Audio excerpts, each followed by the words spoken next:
Good day, grade 9 learners. Welcome to our English class.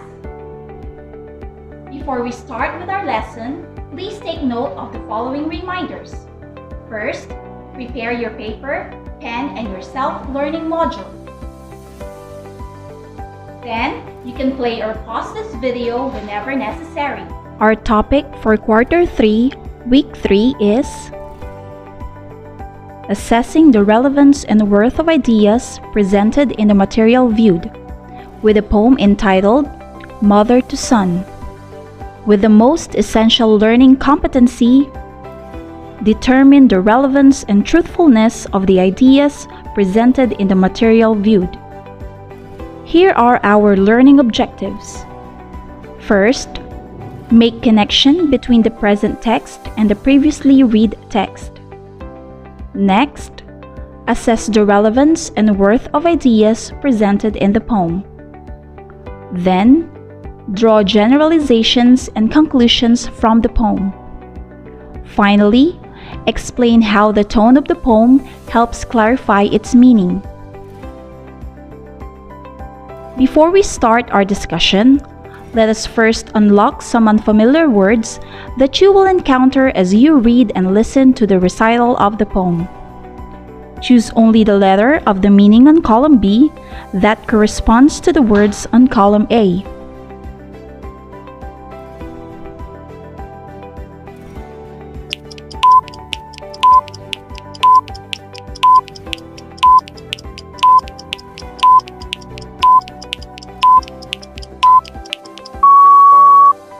It's time to reveal the answers.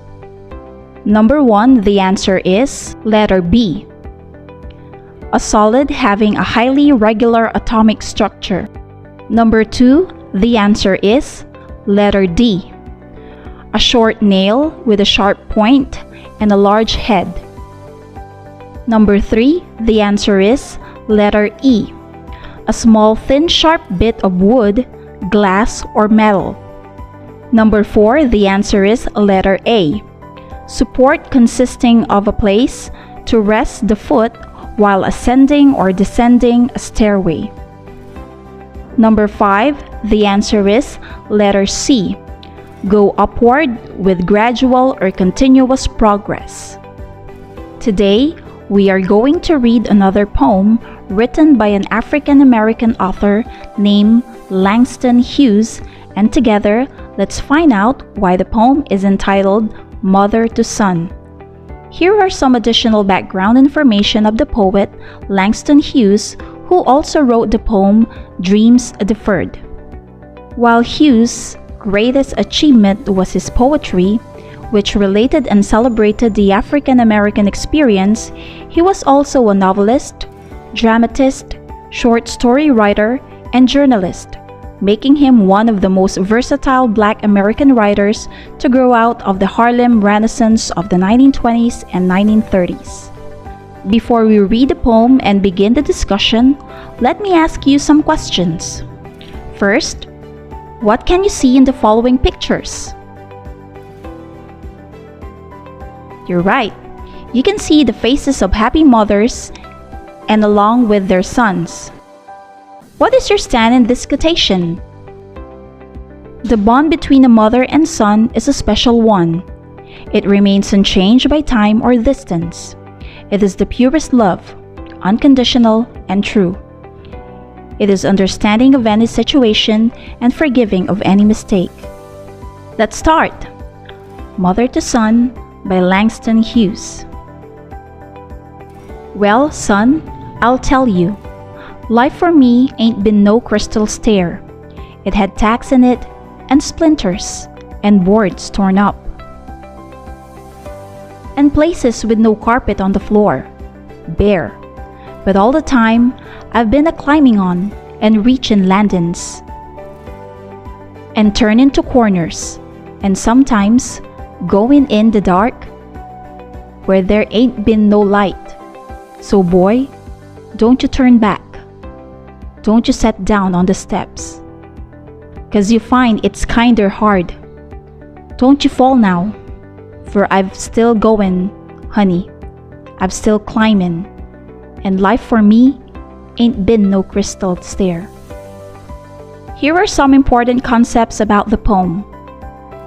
The title of the poem, Mother to Son, clearly identifies both the speaker of the work and the person to whom his words are addressed. The first line of the poem uses a colloquial phrasing that implies one person speaking of another. Yet, the phrasing is also colloquial in the sense that it is ordinary, informal, and unpretentious. The word well in the beginning of the poem sounds as if the mother is responding to a question from her son. The word son in the beginning of the poem expresses universal and usual feeling of every parent's love to their children. The person speaking in the poem is the mother explaining to her son that there are many struggles he's going to face as he ages. Mother to Son is a 20-line poem that is contained within one stanza of the text. He composed the text in free verse. This means that there is no pattern of rhyme or rhythm. That does not mean that the word choices are unimportant. Langston Hughes uses anaphora and imagery as well as other literary devices.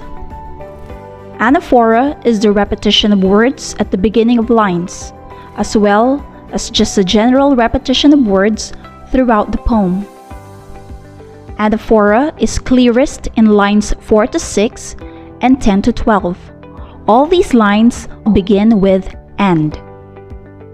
The author uses shortened words like reachin', landin', climbin', and the like. This has the effect of making the verses more song-like.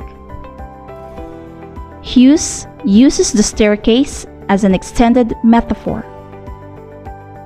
The themes of the poem are about hardships, hope, and courage.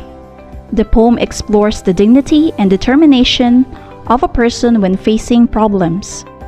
The poet uses an extended metaphor, imagery, dialect, and structure to paint a picture of a weary mother who wants her son succeed over hardships of life. The poet uses imagery to make readers perceive things with their 5 senses. The imagery of darkness convey the idea of being without hope.